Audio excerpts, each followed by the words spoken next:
नमस्कार, मेरा नाम वैद्य संदीप किशन राजपूत है। अभी तक के लेक्चर में हमने नाड़ी के बेसिक फर्स्ट लेयर और सेकंड लेयर हमने देखे। अभी हम जाएंगे नाड़ी के थर्ड लेयर में, जो कि हमें धातुगत अवस्था को बताती है। पहले अवस्था में सार्वदेहिक दोष और दूसरे अवस्था में रिमेनिंग दोष हमने देखे हैं। अभी की अवस्था में धातु दोष धातु मलम मूलम ही शरीरम, ये जो कंसेप्ट है, तो हमें व्याधि देखने हैं तो दोष और धातु ये हमें देखना है। तो अभी थर्ड लेयर में क्या देखना है, तो हमें धातु देखना है। कौन से लेयर में वो आता है, तो त्वचा के जो लेयर्स है 116 118 1/12 1/8 1/5 1 और 2, उस हिसाब से उसके जो लेयर दिए हैं ब्रीही के हिसाब से, तो वहां पे हमें वो लेयर देखना है। तो अभी ये थर्ड लेयर कहाँ पे आई है, तो क्यू आई डेप्थ, यहाँ पे हमें थर्ड लेयर देखने को मिलती है। यहाँ तक हमें जाना है और उस हिसाब से हमें धातुगत अवस्था देखनी है। अगर धातुगत अवस्था देखनी है तो ये तीनों उंगलियों में देखनी है। तो ये उंगली वात की है, ये पित्त की है और ये कफ की है। जस्ट जैसे हम लगाते हैं ऐसे वात पित्त और कफ। तो आश्रय आश्रय भाव से वात में कौन आता है, अस्थि आता है। पित्त में कौन आता है, रक्त आता है। और कफ में कौन आता है, रस आता है। तो ये तीन हमें मिल गए कि यहाँ पे ये रहने वाले हैं। लेकिन कहाँ पे रहने वाले हैं, क्यों रहने वाले हैं, तो ये पंचमहाभूत के हिसाब से उसका वहां पे आश्रय आएगा।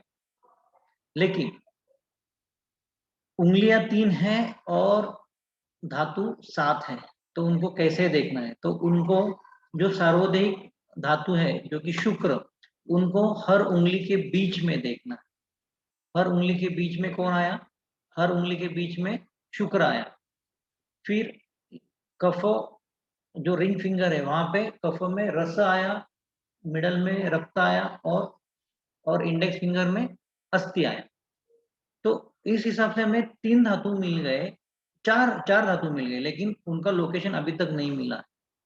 तो रस का और कफ का सहचर्य है इसी हिसाब से, और रस का और मेद का सहचर्य है। मेद धातु रस धातु के साथ ही उसका अवलोकन होने लगता है। तो इसीलिए यहाँ पे हृदय के पार्ट के यहाँ पे हमें रस मिलेगा, और अपरी ऊपर के मतलब टुवर्ड्स द थंब वो हमें मेद मिलेगा। और मेद और माउस का सहचर्य बहुत ही अच्छा है, इसीलिए मेद और माउस की चिकित्सा भी उन्होंने इकट्ठा कहने की बताई है। तो इसीलिए यहाँ पे माउस आएगा, और माउस और रक्त यहाँ पे डिस्टल पार्ट में मतलब टुवर्ड्स द थंब यहाँ पे रक्त आएगा। ये टुवर्ड्स द हार्ट पार्ट में यहाँ पे अस्थि आएगा, और टुवर्ड्स द थंब यहाँ पे मज्जा आएगा। बिकॉज प्रतत वात रोगाणी, जो माउस व स्रोतस, मज्जा व स्रोतस की जो दुष्टि हेतु है, तो प्रतत वात रोगाणी, तो वो अगर मज्जा दूषित हुई है तो उसका वात व्याधि उसको होगा। तो इसीलिए वात का मज्जा का सहचर्य है, अस्थि का तो अष्टाश्रय भाव से है, रक्त का और पित्त का अष्टाश्रय भाव से है।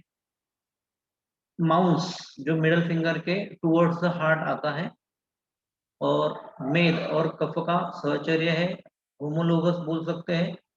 और रस और कफ भी होमोलोगस है। मतलब हमें कुछ इस तरीके से पिक्चर मिलेगा।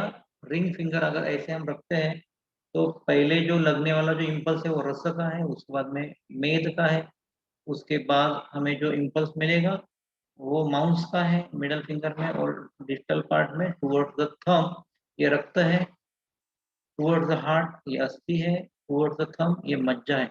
तो इस हिसाब से थर्ड लेयर में हमें धातु देखने हैं। और बीच में जो लगने वाला है वो शुक्र है, एस स्टैंड फॉर शुक्र। तो हमें तीन उंगलियों में हमें क्या मिला, शुक्र मिला और सप्त धातु मिले। तो सप्त धातु हमें थर्ड लेयर में देखना है। तो इस हिसाब से हमें थर्ड लेयर ये स्टेप बाय स्टेप उसमें जाके हमें देखना है कि एग्जैक्टली हमें क्या देखना है। तो उस हिसाब से फर्स्ट लेयर में दोष सार्वदेहिक, सेकेंड लेयर में रिमेनिंग दोष, और थर्ड लेयर में हमें क्या देखना है, थर्ड लेयर में हमें धातु देखने। अभी अगला जो लेयर आएगा उसमें हम धातु के आश्रय जो मूल स्थान है स्रोतों के वो देखने वाले हैं, और मन और प्रकृति हम देखने वाले हैं। तो टू बी कंटिन्यू हमारा नेक्स्ट लेक्चर भी आप उसको सब्सक्राइब कीजिए, देखिएगा, और लाइक और कमेंट जरूर कीजिए।